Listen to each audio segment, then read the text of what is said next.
Hi everyone, it's Henry here, and in this video I'm going to take you through how I painted the white scars for the recent Horus Heresy 2nd edition Open Day run by Games Workshop. As an example, I'm going to use the character that I converted up in the last video, so if you want to go check out that kit bash, I'll pop the link up at the top there now, but we'll cover all the main colours that I've used across the army. This was a really challenging project with a really tight deadline, and here's how I got it done.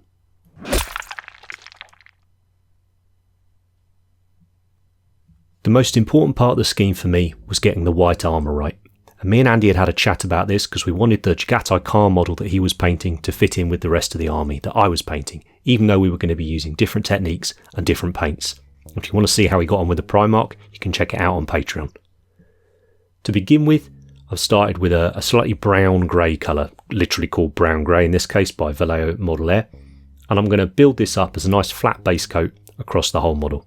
Now if you haven't got an airbrush, don't worry about these next few steps, just find yourself a brown grey, find yourself a white, and then carry on from there. Use a rattle can, you'll be absolutely fine. So you can see here, over the armour, we've got the brown grey on there, so it's got a slightly warmer look to it than if we just used a grey on its own, a bluier grey. Now this next grey I used, Dark Sea Grey by Tamiya. Partly I've used Tamiya because now I can trust it, it'll airbrush really, really well across a large project, it's not going to give me issues. Looking back on it, I'm not entirely sure this step was essential, but I want to show you everything that I did. Possibly I could have got away with just going the brown grey straight into the next colour. And we're going for a very, very simple modulation across the model here, so nothing extreme, no crazy contrast across all the different panels, just a nice sort of pick a light source, make it a bit brighter towards that light source and a bit darker away from it.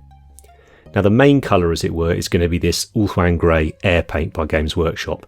Now I don't normally care about dropper bottles or not, doesn't bother me, but when I was painting this volume of models I did decant it into a dropper bottle, just so I could keep all my ratios nice and easy. So the ratios that we've used previously were 1:1 for the brown grey with normal airbrush thinner, 3:1 Tamiya thinner to the Tamiya grey, and for this one it was 1:1 with normal airbrush thinner, and all the time I'm spraying at 25 psi using our Harder and Steenbeck Evolution. So you see here, even though it's called Ulthaun Grey, it's basically white, it's just off white. And although the first coat goes on a touch sort of speckly, once we build the layers up, it smooths right out. Into this mix I also added a drop of Flow Improver. So let's say we had 10 drops of paint and 10 drops of thinner in there, there'd be 1 drop of Flow Aid in there as well. You see we've just left the previous darker greys just in the shadows. And the final highlight, I've used Tamiya Flat White, and this is just going over a few of those focal points like the head, top of the backpack, top of the chest if it was particularly proud. Areas that really stood out and would catch the light even more, and this just helped reinforce the fact that this was a white model and not a grey model. So 4 paints, whereas I normally try and get away with about 2, but I think it was worth it for this.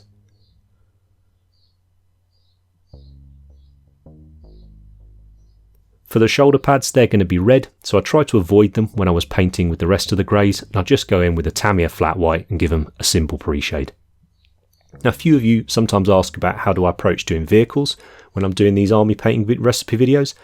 Well, exactly the same way, so exactly the same colours. So we've gone black, then we've gone brown grey, then over the brown grey we go Dark Sea Grey with the Tamiya. Again, all of this 25 psi. Then we go in with our Ulthaun Grey AIR, build that up. That's the longest stage of the 4 by far. But as I say, the airbrushing work on this project wasn't about trying to be flashy or show off with the airbrush at all. This scheme would work almost as well if you just used a rattle can, because it's the other techniques that we use that bring interest to it. And then last of all, going with that Tamiya white.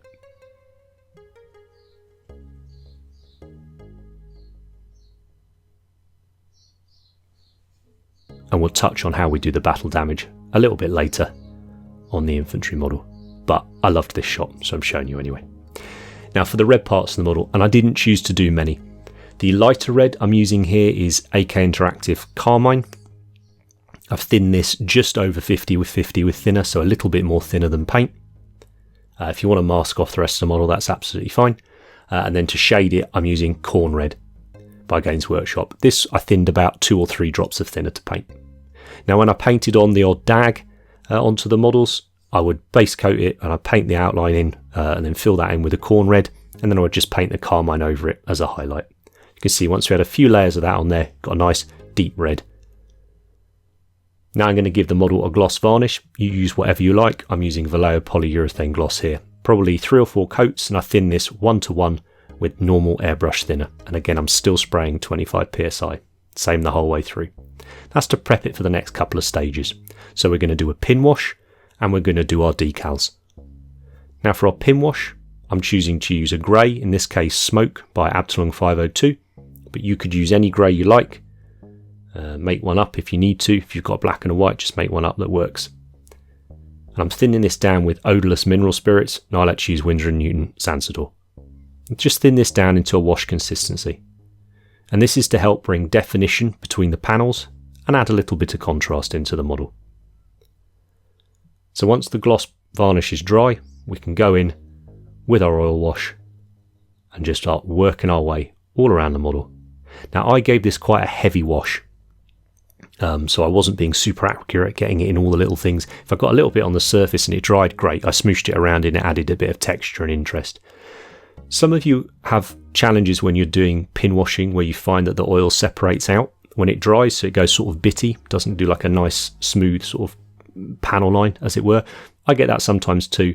Often it's to do with how much you've diluted the oil. Sometimes it's to do with the quality of the oil paint you're using as well. Some of them won't thin down as well as other ones. If it happens, and it seems to vary colour to colour, there doesn't seem to be a perfect ratio, so just get more experience and you'll figure out the way to go with it. But if it does dry like that, I just apply a second pass of it. Sometimes I have to do 2 or 3 oil washes to get it looking exactly how I want it to. The advantage of these Ulthaun 502s is they do dry quickly. So I leave it for about an hour, walk the dog, cup of tea, whatever, come back, quick go over with a hairdryer, and you're good to move on. Now once that's fully dry and I've left the decals overnight as well, I'm going for my armour finish, and I wanted an ultra matte finish to this armour. This is going to kill a little bit of the work we've done, so it's going to make the slightly less contrast, it's going to tone the modulation down further. So this was a deliberate choice. If you want that to show up a little bit more, go for more of a satin gloss, satin or a gloss varnish. I'd suggest satin, never go pure gloss, it looks a little bit too much like a boiled sweet. Now for the battle damage, we're going to do simple sponge chipping here. So I've taken a bit of sponge, I've ripped it up, reverse grip tweezers, and then I've dipped it in some Vallejo model colour white, which is a nice thick white paint, and just work my way around the model. I'm a great believer in painting my character models the same way that I paint the rest of my army. I don't take more time on them in the sense of every single white scar in this army has had all of these steps that you're seeing done on it. And the character models, by dint of the fact that the miniature itself is going to be more interesting, where it's going to be more ornate, or maybe it's going to have extra things like capes and you know, this banner pole and things like that, that's going to make it stand out. So I paint everything else to the same level. Now I'm going to go in with our second chipping colour. This is just a dark brown. I'm using Vallejo Panzer Aces Dark Rust. You use whatever dark brown you like. And this one I'm not going in with a sponge, I'm just going in with my brush. You can see here I'm going along the edges, just adding a bit more texture, a bit more damage, bringing it to life. This is why I say, you know, if you haven't got the airbrush, don't worry about it. You can still do all these stages and your model's going to look awesome. Now for the metal parts on the model, I chose a nice sort of dirty silver colour, steel colour. This is Exhaust Manifold by Vallejo Metal Colour Series. Again, really doesn't matter what silver it is. If your silver's a bit bright, mix a bit of black in. The reason I've used Metal Colour Series is it flows really easily, so it's quick to paint with. And then I'm going to give it a wash all over the silver with this enamel wash. It's called Starship Filth or Starship Wash. Can't remember. The bottle was on screen. You can see what it's called.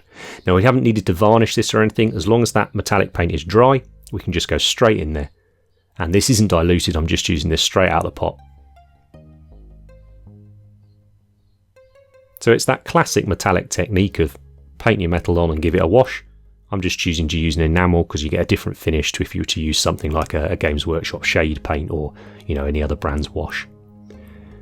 For the gold on the model, falling back on one of my trusty friends, scale 75 Decayed Metal.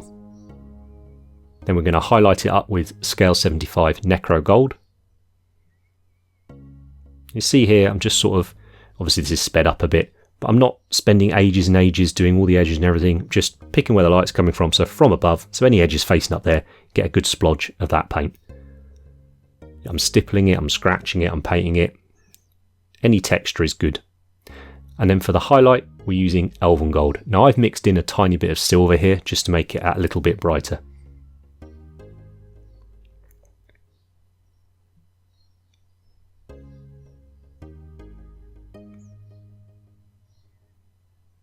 Also on the majority of the models, there isn't any gold, but that's why I chose to do this guy as the demo model. Now for the leather, I've chosen a German camo black brown here. It's a paint I bought recently. I know it's quite boring, but I really like it. And I'm going to be painting a lot of leather on some projects coming up, so I wanted to get a couple of different recipes together. And to highlight it, all I do is mix in scale 75 Gobi brown, do a few scratches, mix a bit more Gobi brown in, do a few more scratches, and then come back with pure Gobi brown and just do a few little taps along the edges, and that's plenty. That should now read as leather on the model.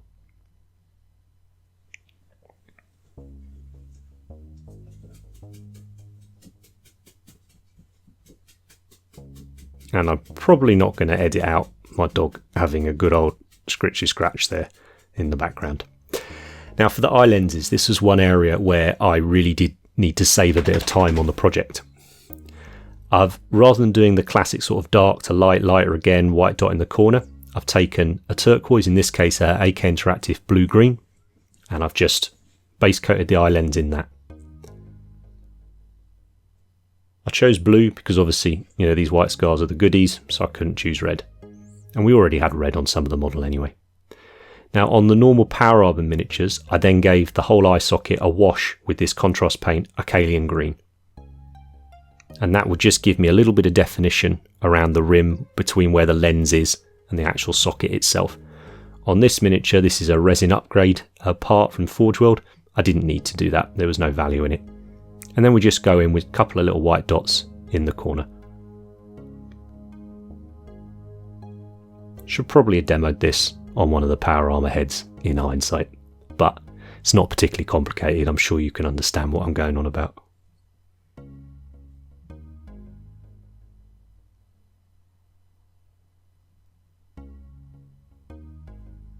So here he is glued onto the base, and I've done a bit of work on the base. I'm going to do a separate video on the basing. My friend Liam helped me sort of build the bases to work from. He then sent them to me, and then I then built them up into the miniatures, adding a few bits and bobs. So I'll go through that process because it was a lot of fun. I think it deserves its own video. So now really it's just final little touches here and there. All the ribbing and the piping and stuff on the miniature, I've just base coated black. I'm giving it a wash with a brown oil paint here. I've chosen burnt umber here, but again, any brown oil paint will work absolutely fine. It's just to bring a little bit of interest into those black parts. And then with that same brown, I'm just going to go around the model and just do a little bit of washing here and there, just creating a little bit of dirt and grime, because that's how I like my miniatures to look. I very much pictured this Scars Force as a sort of defense of terror. So I want them good and grimy.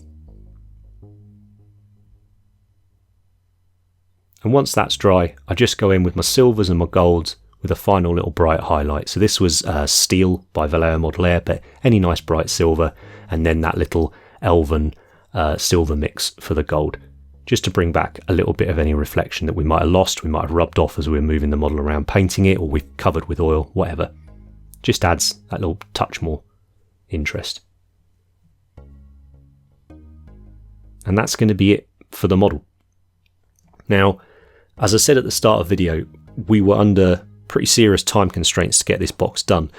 So I had to make a number of compromises, and it's left me in a little bit of a quandary. This army looks really good, like on the table. I'm really looking forward to playing with it and adding a few bits into it, taking it up to sort of 2.5K, something like that, I think. I've already picked up a few of the Forge World units. But the painting process, as you've seen, is incredibly simple. One of the things that I decided, a stylistic choice as well as an efficiency choice, was not to paint the trim a different colour in most cases. So on a lot of the models, particularly the Terminators, I left the trim white. I really like the look. I think it's quite sort of utilitarian, but it did also save a little bit of time. But the rest of the miniatures, if you've seen, it's very, very simple processes. And it means that you could knock this character out in at most 2 hobby sessions. If you really needed to, you could knock him out in a couple of hours. It's very, very simple. The only thing holding you back is the drying time on certain products that you're using. So as I say, it's left me in a bit of a quandary where I'm like, this is fine. This model looks good. This army looks good. Do I need to spend more time? Do I need to invest more time in this? Making it look more pleasing to me, as it were, particularly on the shelf. Because my temptation was, when I get the army back, to add to it, to refine it, to go back in. And I may well still do that. But now I'm not so sure. It's definitely thrown some interesting questions up for me about army painting. And perhaps the levels of army painting. There's more than I previously thought there was. But I hope you found this video enjoyable and useful in some part. If you have, then hit the like button. And if you're not already subscribed, it really, really helps us out, enables us to keep on doing what we're doing, as do all those patrons that support us as well. So thank you ever so much. We're going to have a bunch more heresy stuff coming out for you soon, so check the playlist, check the channel, and I'll see you next time.